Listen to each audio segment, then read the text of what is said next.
Welcome to Conscious Conversations. I'm your host, Katie Augustyn. So I'm the founder of the Transformation Center, which is based in Westport, Connecticut.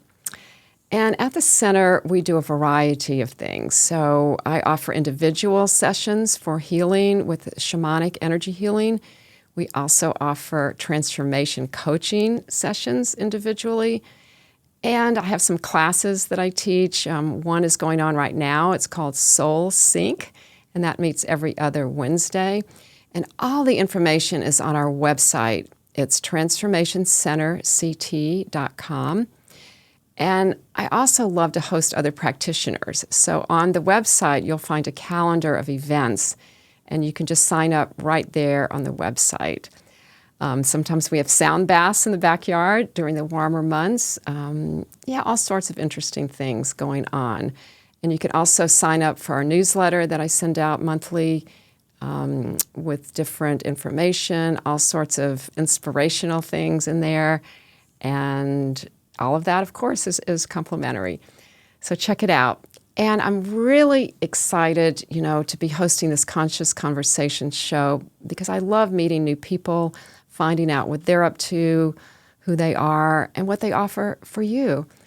So I'm excited tonight that my guest is Donna Matera. Welcome, Donna. Thank you. Thank you for having me. Yeah, I'm really glad. It's an honor to be here, really. Well, I'm glad you could come down from Trumbull. And, this is the first time we met in person.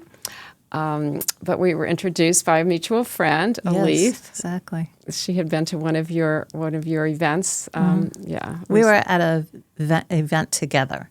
Oh, that's right. Yes, her and I went to an event together, and we hit it off and got to chatting, and one thing led to another, and here I am. Yeah, and she connected us, and we'll learn more about Donna, and you'll hear a lot about what she does. But first, I'm just going to read a little bit about her.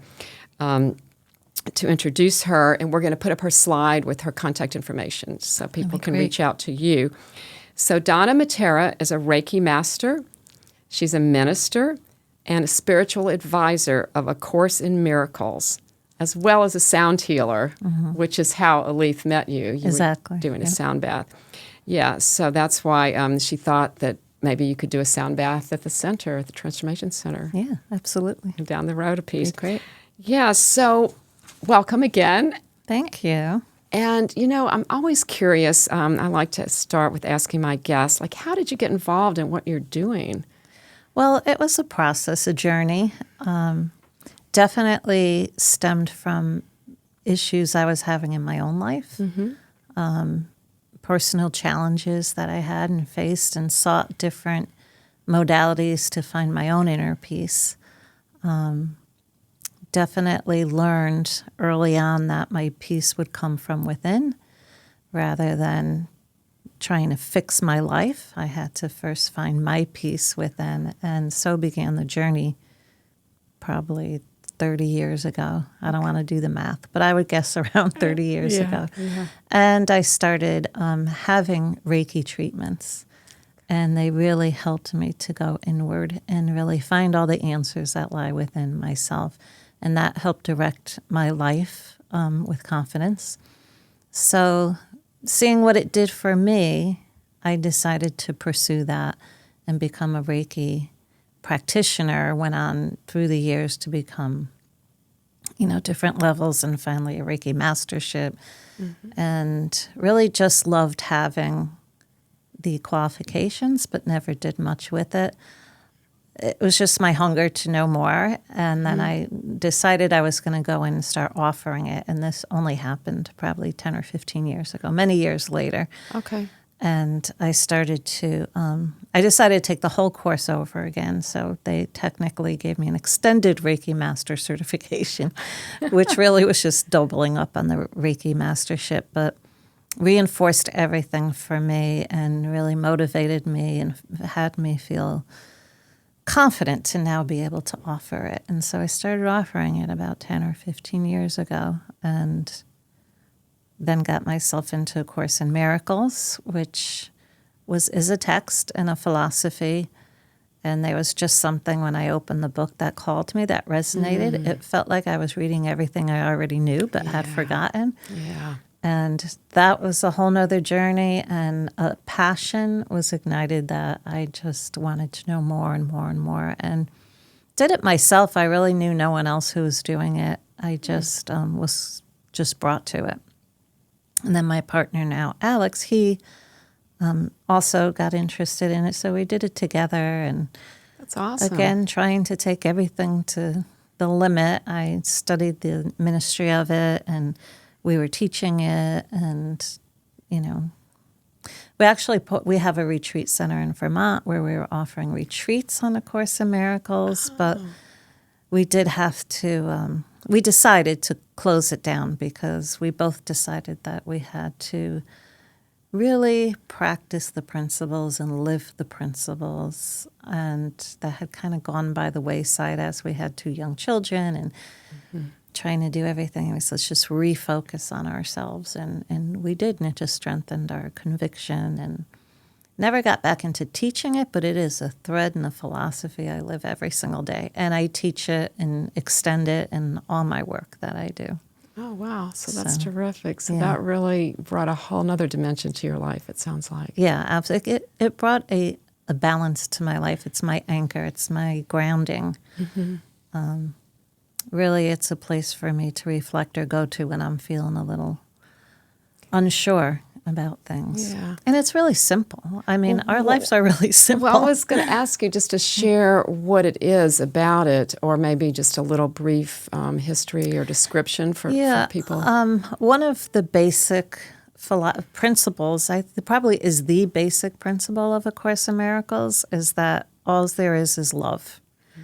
And when you really understand that, everything is based off love. And if you're not seeing love in your life, or you're not seeing love in another, it's only because they're crying out for love. So again, it just premises all around love. And that is my focus. And it's just extending in love is one thing, and it's easy, but seeing where you're not receiving love is really an exercise to really trust that you remain in love, and you just see that this person is crying out for love, or these people, or whatever the situation may be.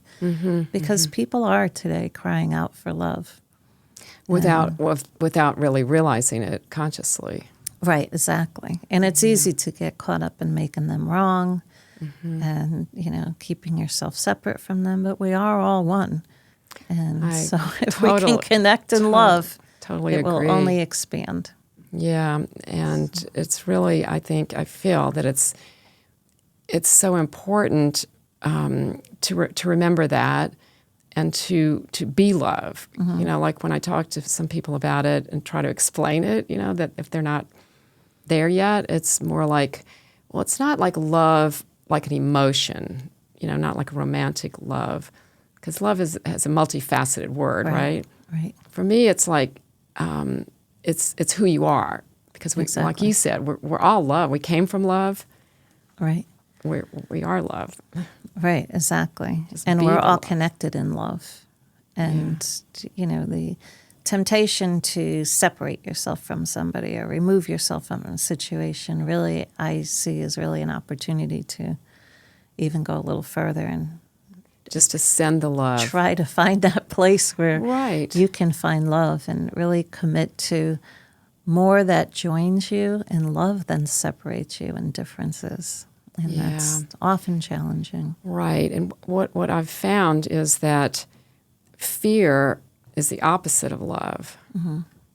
And so if somebody's in fear, it's hard for them to feel the love, to be the love. Right, exactly. Have you experienced that? Yes, exactly. And working now with vibration, with the sound healing, and a lot of the Reiki is somewhat vibrational. You're feeling people's energy. We all emit a frequency. We all emit an energy. And I have recently learned that fear and love do not resonate at the same frequency, so they both cannot coexist. You can't be in a loving space and be fearful. So that was an interesting, I mean, I guess I knew it, but I never really, reading it really affirmed it for me. Right, and you saw the evidence of it. Exactly. And, so we're faced with choices every single day. Where are you going to resonate? Where are you going to put your energy? Do you want to vibrate in that vibration of fear? And, vibration, like anything, like sound, resonates out and out and out. And you get more and more of that back as it comes back. And so if you choose to vibrate in a more loving space, you will continue to receive more love. It's just a better place to live. Yeah, that's so true. Because, like you said, we have a choice. Exactly. We have a choice where we want to be vibrationally. We have a choice. Our thoughts sometimes affect that. How we're. Our thoughts are a big factor in that. Yeah. It's really the only difference between having a good day or a bad day. It's how are you going to see it? Right. Right. We always have the opportunity to look at it a different way. That's another Course in Miracles big opportunity. Good day or a bad day. How do you want to see it? And I always find challenges of any sort are always simply an opportunity to see beyond what you see and really shift how you shift your perspective. Right. And I've had some things in my life, I have to say, that are very profound that I won't mention here, but they were very challenging that I just saw it one way. I could not see it another way. And I had all the evidence to support it. And when I finally made the commitment, like, I want to see this differently. I really want to see this where this could be an opportunity for me. It took a big commitment, and it changed my life, honestly. Yeah, no, that's huge. Yeah. What do you think was helpful in getting you to make that commitment to see it differently? Really understanding the piece that, well, of course, like anything, you start with something that's not that important, and you try it out, and you go, oh, wow. Shifting how I look at, the weather today really changed how I felt about the day. Okay. Well, now you get to a bigger issue. That's a foundation of how you created your entire life. And now the challenge is greater. But I've practiced along the way with smaller, less, I guess I want to say less important things. And diligence. It's just really diligence. And I will, you can change how you think about things. Sure. But you have to be aware. If you don't have self-awareness, it's very difficult to change.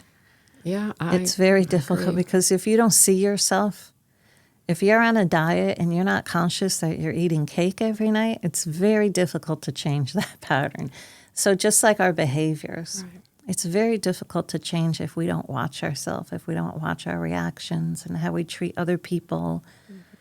And so that's a practice. And no, I totally agree with that because I always tell people it starts with awareness. Exactly. If you're not aware, right, you can't change it. But once you're aware, that's the other thing I love is that once you know and you're aware, you can't go back. Right. I have a lot of clients I'm working with that I'm coaching, and they're like, I'm just afraid that I'm going to make the same mistake again. I said, if you make the same mistake again, you're going to be totally aware that you're making the same mistake, and then it becomes a choice. When you did it before, it was unconscious, and you convinced yourself with something else. Now you're aware. You unring the bell. Yeah. You can't unsee it. Yeah. No, that's a good way of putting it. Yeah. Yeah. Yeah, because you can't, and also, yes, you see things differently because you have the awareness, and also you're different now. Exactly. Right. So you're not the not same gonna person. Revert back to the old behavior. Yes. Yes. Exactly. It's that's the good news. Right. Exactly. Part of it, and I think that once, our unconscious mind looks for validation, looks for proof, looks for verification, looks for evidence. So if you have the evidence that you did it, like you said, you started with something small, that you could shift the way of looking at it, and it helped, right? Right. So once you have that, I think it's easier to keep going, to keep, because it works. Right. So then you can try it and keep, like you said, it's a practice. Right. And I call it a reference point. Once you have that reference point Remember when it rained at your picnic and it turned out to be the best day ever? That's a reference point of changing how you look. When you change how you look at something, the energy change, the whole situation, the whole experience will change. Yeah. And so now you have a reference point. You can say, gee, if I was able to change that and it turned out to be a wonderful experience, and I can change, something else. And that seems bigger and more challenging, but it only means we're more invested. That's all. Right. We're more invested in our story, perhaps. Exactly. Yes. And, because I also feel like if you're not necessarily invested in the outcome of something, if you're more like open and you're not like, it doesn't have to be a certain way, that you can ease your way into it that way, it feels Right. like. I just say that to myself quite a bit. It's my mantra when I'm going into something new or something. I have no conditions and I have no expectations. Wherever this goes, it goes. I'm open to be taken. Because some things are challenging, Right. No, that's beautiful. Like coming here, I've never done a podcast. And I just said, oh, this is a little intimidating. I said, you know what? It'll be what it'll be. I have no expectations. I have no conditions and no expectations. And I'm just excited we found each other and that I'm here today. That's perfect, Donna. I know we met on the phone, and within a few minutes, I asked you to be a guest on the podcast. This was like a few days ago, right? Yeah, exactly. So. I love that about you. And, my person that I learned everything from, she's still my teacher, my mentor and friend. I don't know how many years we'd known each other at that point. We've known each other almost like 20 years now. And she said, you know what I love about you, Katie? You always say yes. I think I told you I'm writing a book called Yes. But that's where I got the idea. It was from her. Yeah, I think that's great. Because that's exactly what I felt when you said, yeah, sure, I'll do it. I'm thinking, did I just say that right? All right, here we go. Sometimes, for really, I think for the better, our higher self kind of overrides our mind, so to speak. Right. So your soul or your higher self. It overrides your critical thinking. It overrides your critical thinking, and that little voice in your head. And I call on it quite a bit because there are times when people are sitting in front of me and they're telling me their story and their pain and where they're at. And and I always get this answer. Like I always say, I don't even know what to say or how to begin this conversation. And I always hear the same thing, like just open your mouth. The words will come. Right. And then it's almost like it's not me talking. It's like it's totally, or my higher self, right? It's just totally, the words just come so perfectly and eloquently. And people are like, wow, you're really great. And I'm like, it's not really me, but. Well, it's like a conduit for energy healing, And Exactly. I think because, my sense is that because you come from your heart. Yeah, I do come from my heart. And your heart is open, and there's such a thing, I believe, as heart-to-heart connection. And once you're in that space, energetically, it just flows. Exactly. Because it's all about love and about wanting the best for somebody else. Right. And it is easy. Everything is easy, right? We just make life difficult. That's so true. It's just easy. I have 4 grandchildren, 1 on the way. Wow. And they're little still. Okay. The oldest is like 5. And it's just so easy. Their life is so easy. They don't stress about anything. They just know what they want. They just want to have fun. Yeah. Really, they just want to have fun. And that's really, I believe that we're here to experience joy as humans. Oh, and also to learn lessons that we need to learn. Yeah, don't forget that. Right, first. But it's all part of the same thing. It's not an either or. Right. And one of the things the Course in Miracles says is be a happy learner. So we are here to learn lessons, but we could be a happy learner. We can learn them happily and face the challenges that come and the opportunities or, whatever, no matter how karmically or how old the patterns are, we can embrace them joyfully. Yeah, it's part of the process. And that gets to being a victim versus being empowered. Right. You want to talk about that a little bit?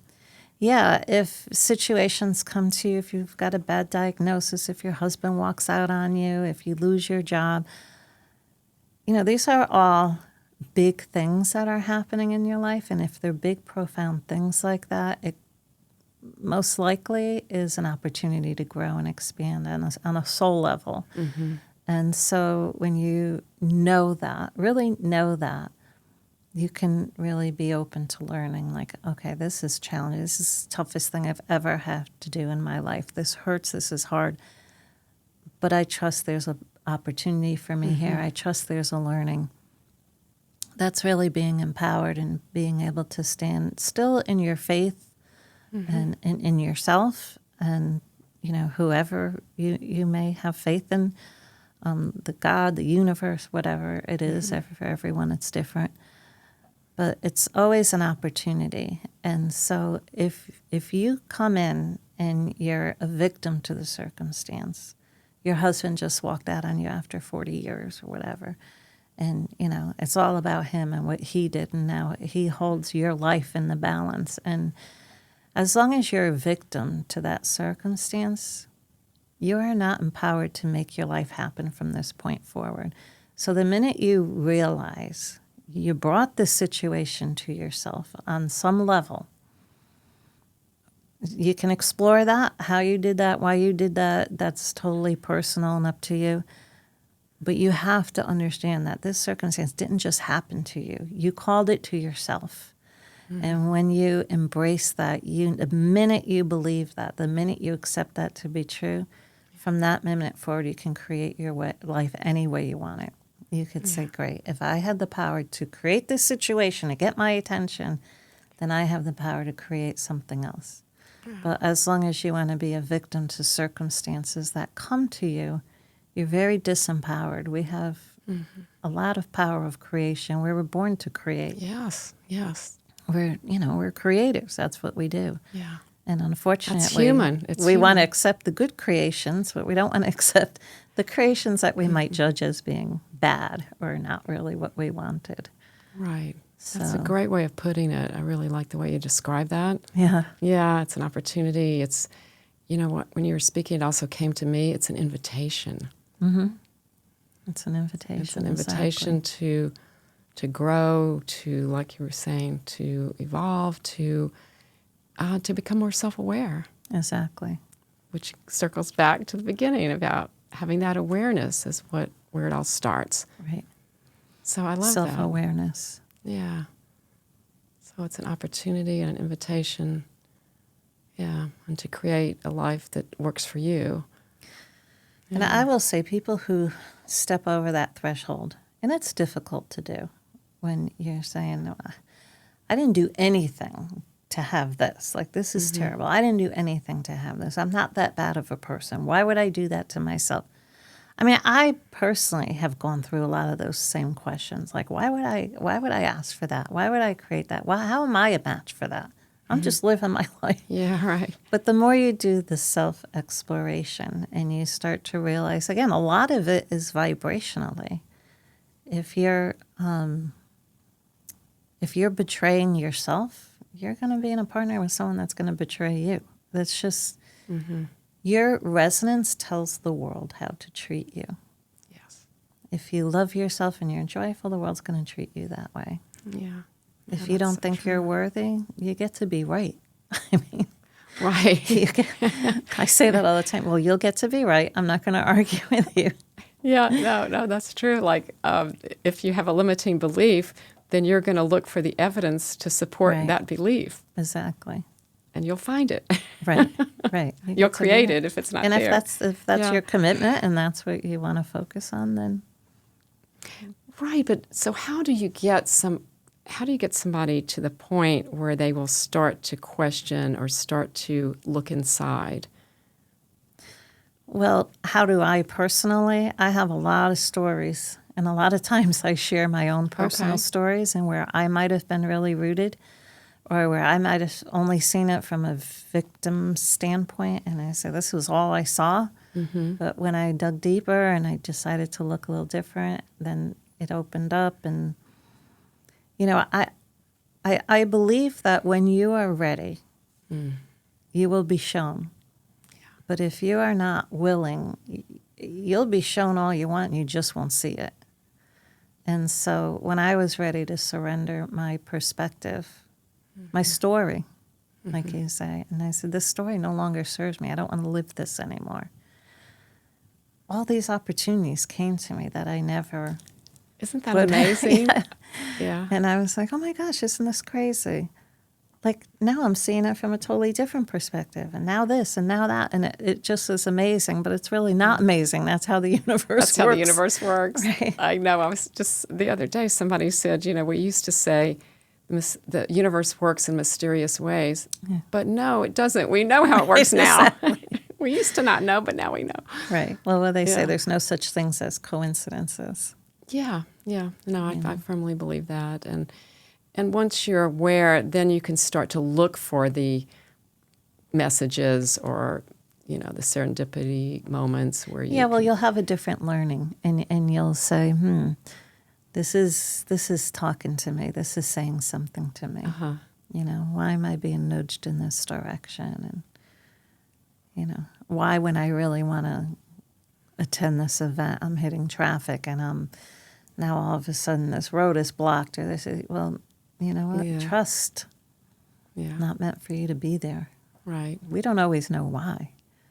But Yeah, we always want to know why. Yeah, that's so true. The human psyche wants to know why, and I also once I realized that I don't need to know, Right. not only not need to know why, but just not need to know Right. certain things. As humans, we don't need to know. Right.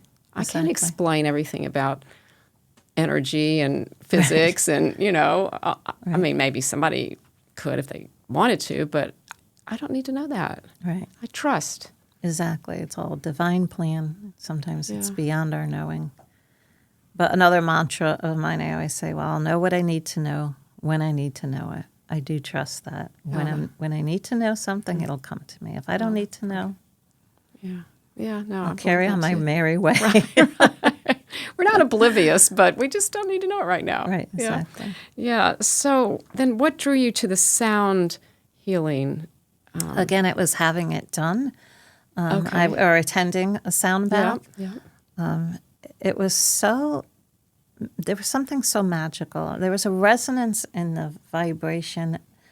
I attended it in a group, my first one. We were outside, and there was something about the resonance and the frequency that, I mean, it went through me, and I felt so lifted and peaceful and meditative all at the same time. It was just amazing. And then it kind of stayed with me for a couple of days, and I said, what was that?